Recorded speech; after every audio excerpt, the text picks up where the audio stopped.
ETF index mutual funds నేర్చుకుని stock మార్కెట్లో రాణించాలనుకుంటున్నారా? వెంటనే ఈ నెంబర్కి కాల్ చేయండి. తెలుగు సినిమాలో, తెలుగు ఫిల్మ్ ఇండస్ట్రీలో తనకంటూ ఒక గుర్తింపు తెచ్చుకొని తనకంటూ ఒక మార్క్ వేసుకున్నటువంటి పర్సన్ శ్రీ కోట శ్రీనివాసరావు గారు. తాను అనూహ్యంగా మరణించడం జరిగింది. సో సుమన్ టీవీ తరపు నుంచి తన ఆత్మకు శాంతి చేకూరాలని కోరుకుంటూ తన బయోగ్రఫీ మీకోసం.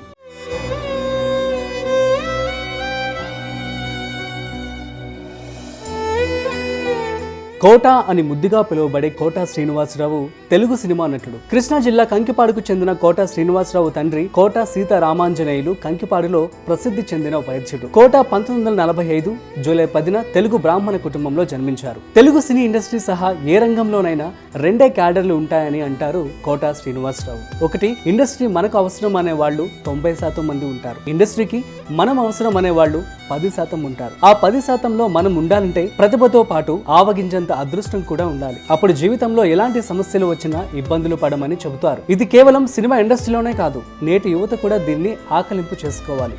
ఎవరు ఏ పని చేస్తున్నా అంకిత భావంతో చేయాలి. అందుకు నిరంతర సాధన అవసరం. పలానా వాడు ఉంటే ఈ పని చిటికలో అయిపోతుంది అనిపించుకోగలిగితే నువ్వు ఆ 10%లో ఒకడిగా ఉండగలుగుతావు, లేకపోతే 90లో ఒకడిగా మిగిలిపోతావని అంటూ ఉంటారు. అదేవిధంగా తాను వయసుకి ఏది అడ్డం కాదు అని చెప్తూ ఉంటారు. కోట శ్రీనివాసరావు సినిమాల్లో అడుగుపెట్టే సమయానికి ఆయన సుమారు 40 ఏళ్ల వయసుకు దగ్గర పడిపోయారు. తన వయసుకు తగినట్లు పాత్రలను ఎంచుకుంటూ అందులో వైవిధ్యం ప్రదర్శిస్తూ కెరీర్ లో ముందుకెళ్లారు. కాబట్టే మరో 40 ఏళ్ల పాటు నటుడిగా కొనసాగగలిగారు.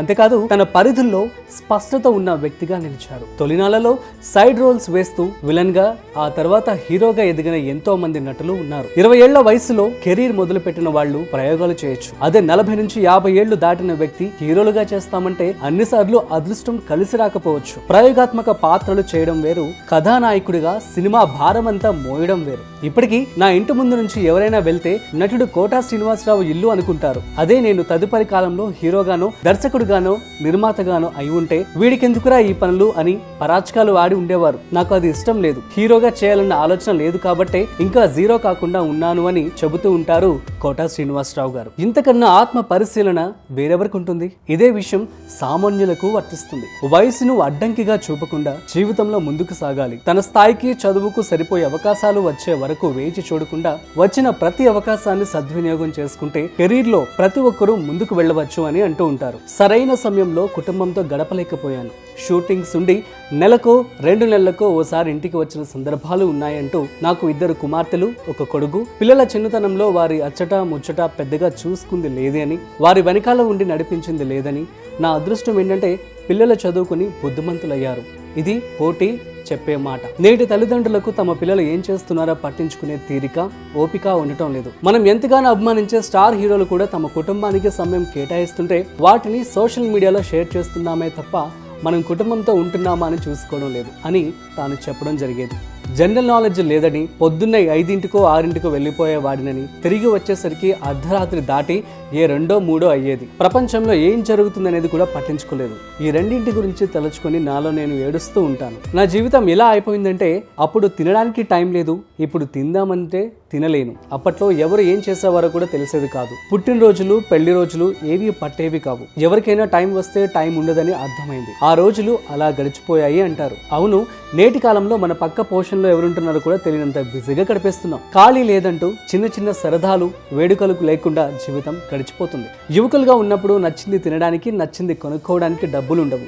ఉద్యోగం వచ్చిన తర్వాత తినడానికి సమయం ఉండదు. విశ్రాంతి తీసుకునే సమయంలో తిందామంటే ఆరోగ్యం సహకరించదని, అందుకే అన్నిటినీ సమన్వయం చేసుకుంటూ వెళ్తేనే పరిపూర్ణ జీవితం అవుతుందని చెప్పి కూడా తాను చెప్పేవారు. ఇక కోట జీవితంలోనూ అదే జరిగింది. కెరీర్ తొలినాళ్లలో ఇష్టం లేకపోయినా వచ్చిన అవకాశం వదులుకోకూడదని ధైర్యం చేసిన మండలాధీశుడులో నాటి ఎన్టీఆర్ ను అనుకరించే పాత్ర పోషించారు. అదే దాదాపు 7 ఏడాది పాటు ఆయన ఇబ్బంది పడేలా చేసింది. అవమానాలు, దాడులు, అవకాశాలు లేక కష్టాలు పడ్డారు.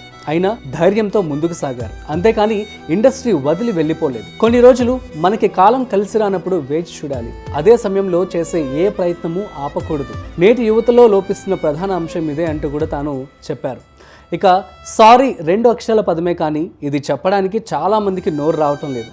చంద్రుడిపైకి వెళ్ళగలుగుతున్నాం కానీ తోటి వారి హృదయాల్లోకి కనీసం తొంగి చూడలేకపోతున్నామంటూ మండలాధీశుడులో ఇంకెవరైనా నటించి ఉంటే ఎన్టీఆర్ దగ్గరకు వెళ్లే సాహసం చేసేవారు కాదు. కానీ కోట ధైర్యం చేసి ఆ మహానటుడి ముందుకు వెళ్ళి నిలబడ్డారట. ఆయన కాళ్లపై పడ్డారు.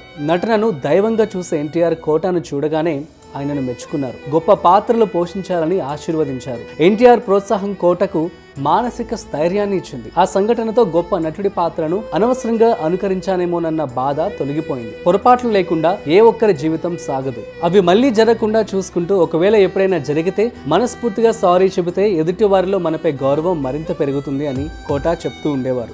3 స్టేట్స్ లో కూడా ఒక్క రోజులోనే షూట్ చేసేవారట. సో గ్రేట్ కదా. సో తెలుగు ఇండస్ట్రీ అయితే ఖచ్చితంగా కోట గారిని మిస్ అవుతుంది. కాబట్టి తన ఆత్మకి శాంతి చేకూరాలని మనస్ఫూర్తిగా కోరుకుందాం.